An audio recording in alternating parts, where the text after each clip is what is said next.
you brought to my attention something that I have not heard of before, and it sounded very intriguing for self-published authors, and that is the Authors in Grocery Stores program. I am joined today by Dan Clauser. Dan, you and I have known each other for about a year or so. Victoria was on your podcast roughly about a year ago. I think it was in January, wasn't it, of this year? I think that sounds about right. Yeah. Yep. And so you are a fellow RVer, also an author, a speaker. You've got a lot going on, and I will be sure and put the links to your podcast and your information in the description down below. But you brought to my attention something that I have not heard of before until you had brought it up, and it sounded very intriguing for self-published authors, and that is the Authors in Grocery Stores program. You are having tremendous success with the program, and I'm wondering if you can share a little bit with some of the self-published authors out there, a little bit about the program, how you're using it to drive some book sales and help build your community. So I was introduced by to the program by a fellow podcaster. I had her on my show. She had me on her show. She's an author as well, who's actually located up in Michigan. And after I was on her show, she asked me if I had heard of the program, and like you, I had never heard of this.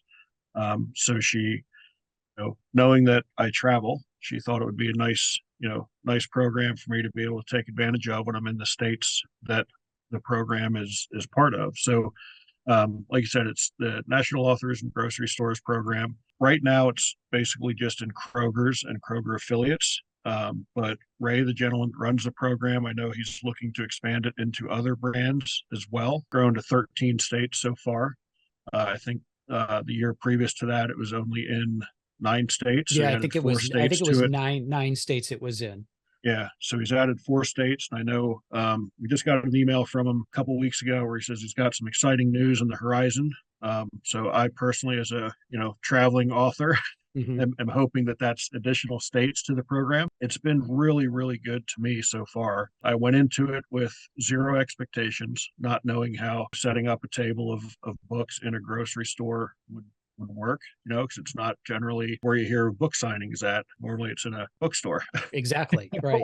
or you're selling at a speaking event that you do. So I went into my first one, which was in Beaumont, Texas, again with zero expectations, and my first night I sold 1 book. Initially I was a little disappointed, even though I had no expectations, but as I was driving away from it, I thought to myself, and like, you know what, that's still 1 book that I would have never sold otherwise. Yep. It's one more person yep. that's aware of you as an author. That one person would not have stumbled across my website or stumbled across my book on Amazon.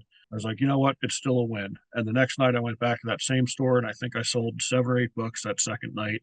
A couple weeks later, I signed in just one night at on a Thursday night in Galveston, Texas, and sold 13 books.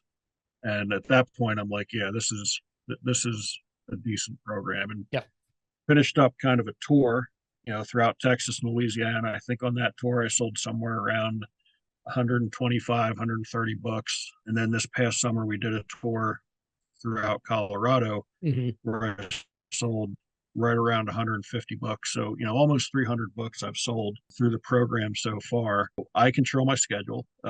The program director sends us a list of where all the stores are in each state that it participates in. I pick the location, the dates and times I want assigned, and I send it to him. And as long as it's all kind of, first come, first serve. So I have yet, and I don't know, because I try to book pretty far out in advance. So sure. I've yet to have him come back and say, hey, John Smith is already signing at this store on that date, which for me, honestly, isn't a problem, because I would just change stores for that.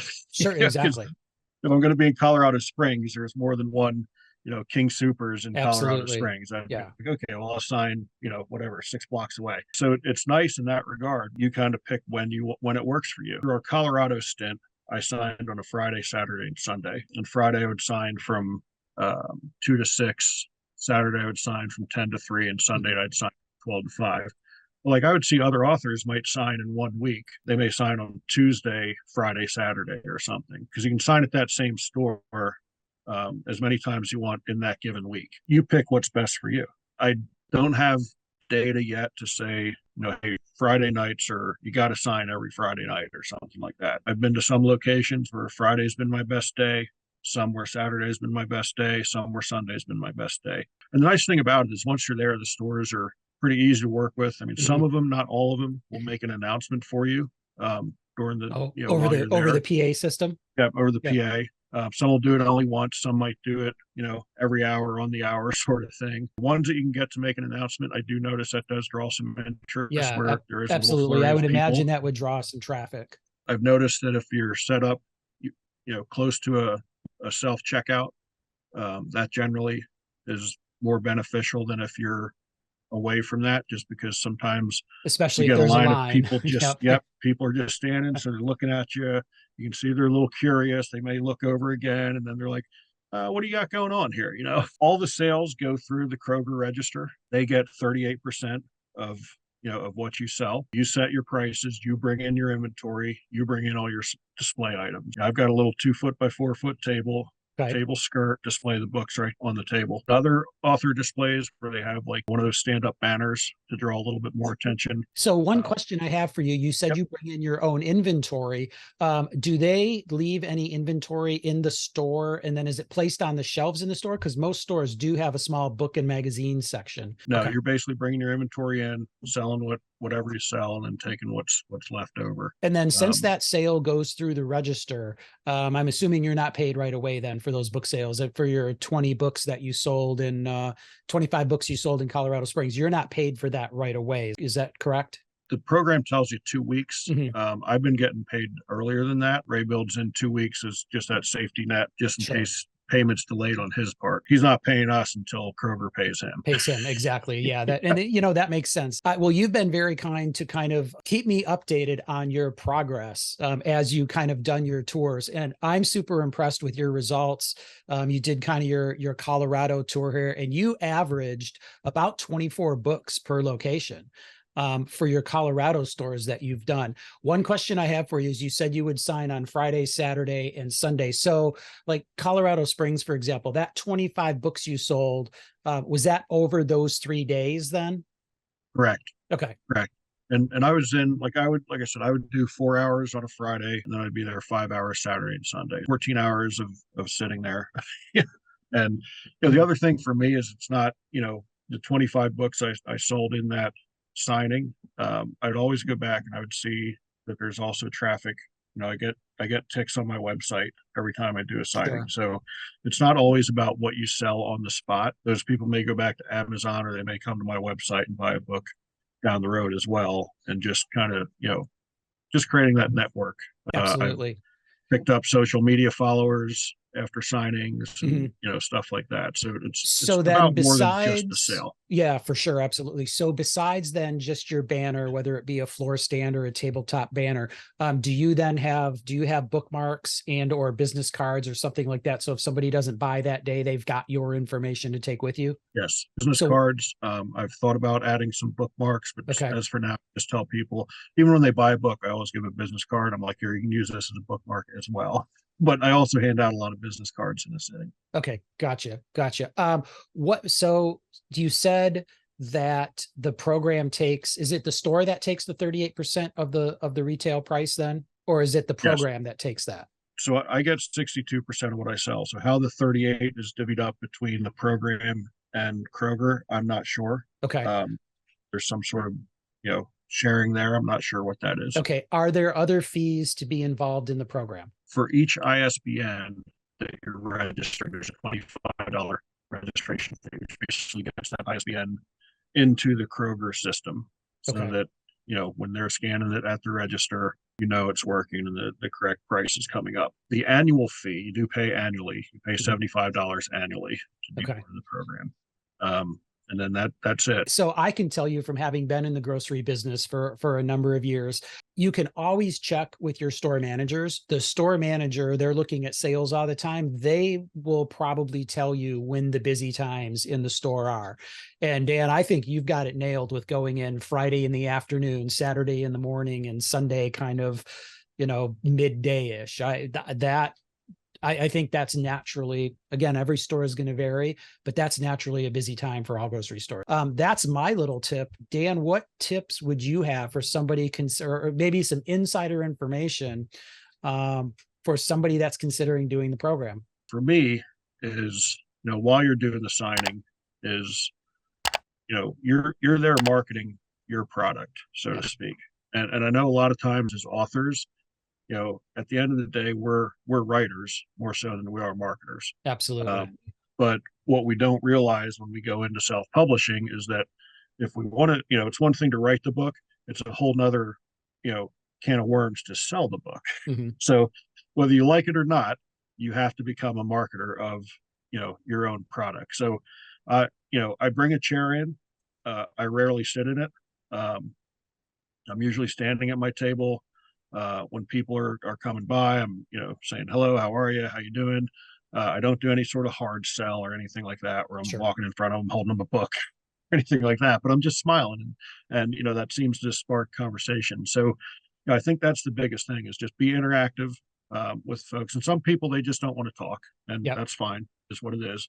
They're not going to make eye contact. They don't know what you're selling. They don't want to know what they're selling. They're on a mission to get their bread and milk and eggs and get out of the store, Yeah. So, and that's fine. You saying that you've been in the grocery business, like to be, I mean, there's billion-dollar brands that are battling for shelf space in a Yep. place like Kroger. Mm-hmm. So the opportunity for you to be there, for 4 or 5 hours in a day, and have your product, even though it's not ultimately on the shelf, Right. to get it in front of their customers is a huge win. I don't know that people really understand how big a deal that is to be able to get in front of those customers in that size brand. I mean, I think Kroger is either the biggest or the second largest grocery store chain in the U.S. If you live in an area, let's go back to our Colorado Springs example here. There are multiple stores in Colorado Springs, so you can hit all the stores in your given. You're not limited to how many stores you can hit and things like that. Is that correct?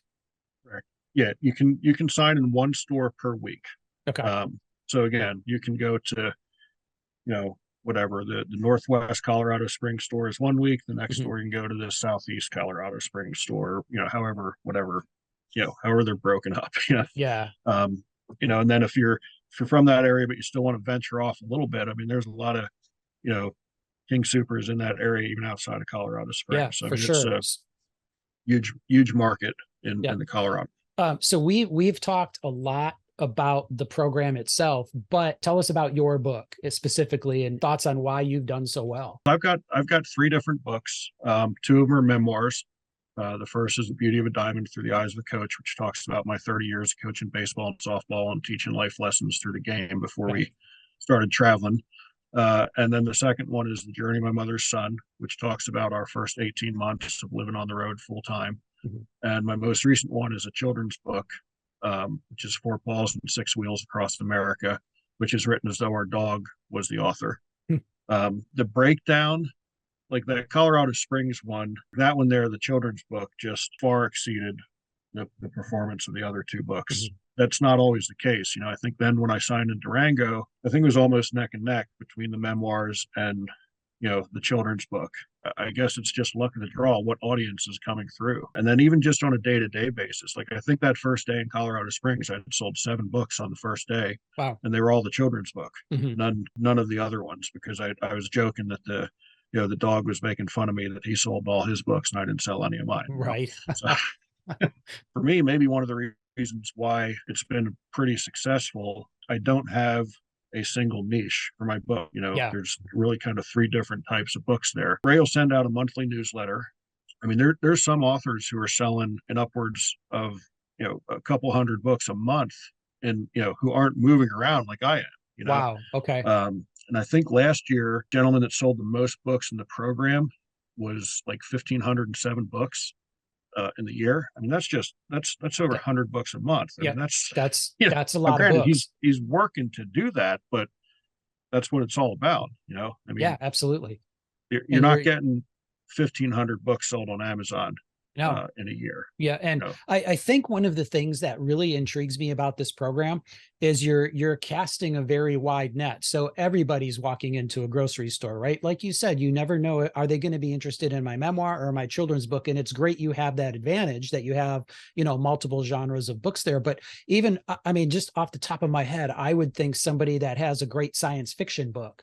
I mean, lots of people like to read science fiction, right? So I think you're going to have a number of people that are going to come through the store, regardless of what time that you're there, that are going to look and go, oh, fiction, oh, memoir, almost any genre could try this. And if you try it and it doesn't work, you move on.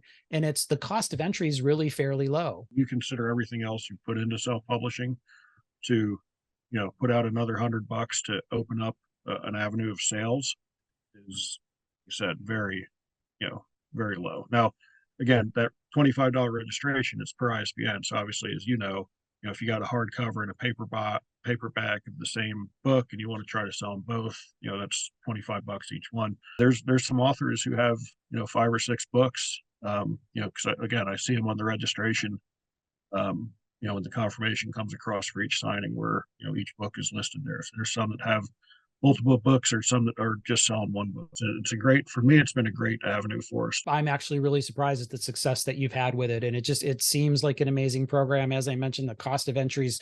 I mean, when you think about all the things you could do with marketing, this is really pretty inexpensive. It seems like something that everybody that lives in an area of a Kroger store should at least attempt once or twice, right? Absolutely. To see if it works for them. I mean, and your payback's quick because the cost of entry is low. Dan, thank you so much for joining me. I will put the links to all of Dan's books and all of his information in the description as well as more information on the Authors in Grocery Store program. Again, an amazing program. People are having great results with it, and it's a great way to build your community and get some book sales. Any last words of wisdom for authors out there to try and get them to go, yeah, I need to give this a try? Yeah, just to reiterate your point as far as the point of entry, I'm signing at a book fair in Melbourne, Florida in a couple of weeks, and it's a 2-day event, and it's $100 to have a table there. And again, you're going in there, and I don't know for sure how many books I'll sell in a book fair. Granted, it's a book fair, so it's a little bit more of a target audience. Everybody's there is interested in books. Yep. But again, that's a 2-day event where, if I'm in an area of a Kroger for the whole year, I could sign literally hundreds of times for that same price point. So I really do recommend the program. If it's in a state that you're in, I think it's definitely worth checking out for sure.